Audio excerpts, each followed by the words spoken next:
Bonjour à toutes et à tous, bienvenue sur Misscom. Cette semaine ici, je réponds à une question assez habituelle en cette période de l'année. Qu'est-ce que je vais bien pouvoir faire de ma communication pour mon entreprise pendant l'été? On a vu précédemment l'importance justement de travailler cette communication. Qu'est-ce qu'on peut faire? Comment est-ce qu'on va pouvoir le faire? Et toutes les vidéos associées, donc je vous mets la précédente ici et vous trouverez également toutes les autres vidéos sur le sujet dans la description de cette vidéo. Je vais y arriver. Aujourd'hui, c'est compliqué. Et si vous aussi vous posez la question, je vous invite à rester avec moi puisque on va rentrer dans le vif du sujet dans cette vidéo pour voir quelques actions, je n'ai pas voulu le mettre dans le titre, mais fun, que vous pourriez faire pour effectivement tirer profit et parti de cette période estivale. J'ai envie de dire quelle que soit votre activité, mais si vous me découvrez, salut à tous, bienvenue sur ma chaîne. Depuis 2018, on se retrouve pas quotidiennement, mais 2 fois par semaine pour parler du thématique marketing communication, pour développer votre culture sur le sujet. Et moi-même, depuis 2012, j'accompagne mes clients à communiquer de manière unique, authentique et surtout efficace pour attirer les clients qu'ils veulent vraiment. De la stratégie à la création des outils, en passant par le branding, l'univers de marque, tous les supports print ou web graphique, bien sûr. Et on finit absolument par la formation, parce que mon objectif, c'est que vous soyez autonome et que vous le fassiez bien. Oui, parce que pour rappel, mal communiquer, ne pas communiquer ne vous fera rien, mal communiquer peut détruire votre entreprise. Cela étant dit, voyons donc tout de suite qu'est-ce que l'on fait pendant les vacances. Et j'ai essayé de vous trouver quelques éléments qui peuvent se faire sur n'importe quel type de support, où que vous soyez, et pas uniquement sur les réseaux sociaux, que ça peut se faire également sur, je pense, tous les domaines d'activité. Je vous assure, je me suis bien creusé la tête pour ce sujet. Donc, restez avec moi, on y va. En même temps, il y en a pas trop, il y en a 3. Mais je pense que ça peut vous aider. Et puis, il y en a 3, il y en aura peut-être d'autres si jamais j'y pense pendant l'enregistrement.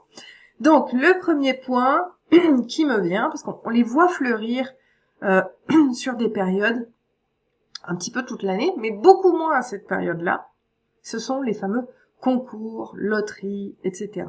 Pour reprendre mon schéma qu'on a vu précédemment, ça vient du premier point, essayer d'attirer un petit peu des nouvelles personnes dans votre univers. Les concours, loteries, c'est le fait de proposer quelque chose. Donc je pense à mon client Emmanuel, ça peut être une bouteille, ça peut être une réduction. Je pense à Alex également sur YouTube qui est quand même souvent là et qui me soutient beaucoup. Malgré tout, ça permet, de pouvoir caler les rendez-vous des clients en plomberie. 2, ça leur permet aussi de se dynamiser et tous ceux qui sont dispo vont pouvoir bénéficier, pourquoi pas, d'une réduction. Éventuellement, le gain, c'est pas forcément quelque chose de conçu, c'est pas quelque chose de totalement gratuit, ça peut être juste une réduction ou une invitation gratuite à quelque chose. Là, je repensais à nouveau à Emmanuel. Mais en tout cas, l'idée, c'est d'attirer, d'accord, et d'amuser aussi, parce que le concours, ça peut être fun, les gens à vous découvrir et à rentrer dans votre univers pour, in fine, bien sûr, on l'espère, rentrer dans votre clientèle. Il n'empêche que le premier point, c'est déjà de donner envie aux gens de s'intéresser à vous. Le deuxième, ça va être de créer des connexions. Là, on va être plutôt, non pas dans le concours et la loterie, c'est du one shot, on va être plutôt dans, alors moi je le vois parce que j'en fais aussi, les défis, les challenges. Ceux-là, ils sont plus longs, c'est pas juste un tirage au sort et puis on s'arrête. Les défis challenge, ça va être des petits éléments qui peuvent, sur une semaine, sur 4 jours. En tout cas, déjà temporellement, on n'est pas sur du one shot, on est sur quelque chose qui est un petit peu plus long, qui nécessite justement des inscriptions bien souvent, mais qui est là pour nourrir, en tout cas de donner le rendez-vous. Donc ça se prévoit suffisamment à l'avance, c'est pas du jour au lendemain où on lance un défi. Il faut au moins compter 3 semaines à l'avance pour, le terme qui me vient, c'est teaser son audience, pour leur donner envie, leur faire savoir que vous le faites, je vais y arriver, et les amener effectivement à vous suivre quand ce sera fait. Donc, le principe, c'est de venir leur apporter des éléments qui vont nourrir l'audience et développer l'objectif affectif de communication. Je reviens un petit peu à mes principes, qui est de prouver votre professionnalisme, démontrer que vous êtes sérieux, développer aussi l'attachement des gens, parce que quand on est comme ça en représentation entre guillemets vis-à-vis de ce qu'on fait et de ce qu'on va proposer, on se montre, d'accord, que ce soit rédactionnel, que ce soit visuel, où on n'est pas obligé de se montrer soi-même. On montre, quand je dis on se montre, c'est on montre son entreprise. Donc, on travaille sur l'ancrage de la personne qui va, du coup, plus facilement penser à nous quand elle aura besoin de nous. Et ça va prouver votre professionnalisme, votre expertise, et qui sait, avoir quelqu'un qui va graviter autour de vous jusqu'à ce que, ce soit le bon moment pour lui de faire appel à vous. Produit ou service, ça marche pareil. Donc ça, c'est hyper important, voilà, pour connecter davantage avec les gens. On est sur ma deuxième étape au niveau du parcours de confiance. Le troisième que moi, je vais essayer de faire, je me suis lancé ce défi, même si la chaîne YouTube s'arrête à partir du 5 juillet et reprendra en janvier, pas en janvier, en septembre, ça doit être le 5 septembre aussi, ou le 3 septembre, quand les enfants seront de nouveau à l'école, j'ai décidé que peut-être je vais voir si j'arrive à me lancer un défi, c'est celui de partager justement ce fameux troisième point, vos coulisses à partager pour connecter. Prouvez aux gens que vous êtes un humain, vous n'êtes pas juste une entreprise qui cherche un porte-monnaie. Vous êtes quelqu'un d'humain, vous êtes compréhensif, vous avez vos habitudes, vous avez vos façons de faire. Les gens, on l'entend assez souvent, les gens viennent pour vous, pour qui vous êtes, pour votre professionnalisme, pour ce que eux recherchent. Mais faut pas l'oublier, ils viennent quand même avant tout pour eux, vis-à-vis du problème qu'ils ont, vis-à-vis du besoin qu'ils ont, et il faut pouvoir aussi le démontrer, c'est ce qu'on a fait avec les 2 premiers éléments, mais là, on veut qu'ils viennent pour vous. Et pour venir pour vous, malheureusement, l'humain veut rentrer en connexion avec les gens, en empathie. On a des gens qui, souvent, nous ressemblent. Pas forcément sur les mêmes traits, mais il faut montrer ces traits-là pour que les gens puissent se connecter, entre guillemets, s'identifier et se dire, ok, je vais faire appel à cette personne quand j'aurai besoin d'elle. C'est ultra, ultra important d'avoir cette notion pour connecter, pour donner envie aux gens, encore une fois, de revenir vers vous, le cas échéant.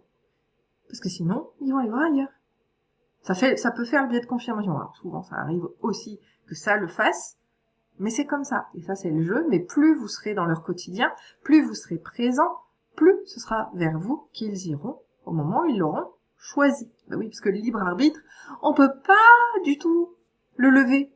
Il reste intact, il reste existant, et c'est seulement en étant présent de manière humaine qu'on arrive à faire la différence bien souvent. Donc rappelez-le, et rappelez-vous cela, l'été, ça va être le moment où vous allez pouvoir connecter de façon plus humaine avec les gens, et je trouve que c'est une opportunité dont tout le monde pourrait bénéficier. 4e point, tester des nouvelles choses. Alors celui-ci, je le donne assez régulièrement. Comme je le disais dans la précédente vidéo, les gens sont quand même beaucoup plus... je trouve pas le mot cette semaine que je veux par rapport à ça. Là, ils acceptent beaucoup plus de choses. Ils sont beaucoup moins difficiles. Ils sont beaucoup moins jugeants. Donc, c'est le moment de travailler sur de nouvelles choses, des nouvelles idées à partager dans votre communication. Et encore une fois, ça va fonctionner, ces 4 leviers-là vont fonctionner pour n'importe quel type de support de communication. Alors, pas les institutionnels, oui, on peut pas les mettre dans son à propos, on peut pas les mettre sur une plaquette. Mais pour tout ce qui va être marketing digital, marketing de réseau, alors ce que j'entends par là, c'est le networking, quand on va rencontrer les gens. Ça peut être en physique, ça peut être en réel, ça peut être en digital, ça peut être les réseaux sociaux, ça peut être l'email, ça peut être éventuellement par téléphone ou SMS si vous utilisez l'outil. Mais soyez libre vraiment de pouvoir le faire de manière complètement fun et adaptée à vous. Quand je disais que il peut ne pas y avoir de support, oui, la promotion du challenge ou du défi peut se faire bien évidemment par le biais des réseaux sociaux, etc. Mais votre événement, votre défi, vous pourriez donner rendez-vous tous les jours sur la place de votre ville ou de votre village pour créer cet événement-là, par exemple. Donc on peut aussi sortir du web. Et j'ai envie de vous dire, bah oui, une action fun que vous pouvez faire, sortez de devant l'ordinateur aussi pour faire des rencontres et pour aller connecter. C'est toujours beaucoup plus puissant en termes de communication. C'était le petit cadeau pour tous ceux qui sont restés ici avec nous. Et pourquoi ça? Parce que ça fait un teaser. Et le teaser, c'est le principe du lancement. On parle de lancement, c'est pas uniquement quand on crée des nouveaux produits. En fait, la stratégie de lancement, le vrai terme approprié, mais qu'on cache derrière ce mot-là, c'est la campagne marketing. On fait des campagnes. Les lancements de produits, ce sont des campagnes marketing. Donc, vous avez votre campagne qui va vous amener à connecter, qui va vous amener à présenter, qui va amener les gens à vous, que ce soit sur le digital ou en réel. Je bug parce que j'ai le mot anglais qui me vient avant le français. Donc, vous allez comme ça pouvoir connecter avec des nouvelles personnes. Parce que oui, il y a que la moitié des Français qui partent en juillet, et il y a l'autre moitié qui part en août. Donc, il y aura toujours des gens. Bien évidemment que ce sera probablement moins important que le restant de l'année. Mais vous avez du temps et eux, ils en ont aussi. Chose qui n'est pas le cas, bien souvent, tout au long du restant de l'année. Parce qu'on ne le prend pas, ce temps-là. Ça ne fait pas partie des priorités. Alors que, quand on a un temps qui est beaucoup plus allongé, on va quand même pouvoir le faire de manière, encore une fois, plus humaine pour en obtenir le meilleur. Et puis, bien évidemment, tout ça, c'est relié avec une offre, un service, un produit que vous pouvez mettre à disposition directement à ce moment-là ou en lancement pour la rentrée, puisque oui, il faut aussi jongler sur les marronniers. La rentrée, c'est là où les gens se redonnent un coup de fouet ou se redynamisent. Les bonnes résolutions, c'est pas qu'en janvier, c'est aussi en septembre. On va aussi profiter. Et au final, on relie l'été à septembre en pouvant, justement, travailler sur ce contenu-là pendant l'été, ce qui va booster les événements de septembre que vous avez bien évidemment déjà préparé bien souvent, parce que sinon vous risquez d'être en retard. En tout cas, si c'est pas fait, vous avez vraiment le début de l'été pour mettre en place ce que vous voulez lancer en septembre. Ce sera quelque chose d'hyper important également. Bref, cette vidéo est bien assez longue. Si vous avez justement des idées, comment vous faites, quelles sont les actions que vous mettez en place pendant l'été, je vous invite à les partager en commentaire. Je laisse également YouTube vous proposer la vidéo la plus adaptée à vos recherches en ce moment. Ça permet aussi de soutenir la chaîne si vous cliquez dessus. On se retrouve la semaine prochaine pour un nouveau sujet dans le Marketing Lab demain pour le Blablacar. D'ici là, portez-vous bien. Ciao, ciao.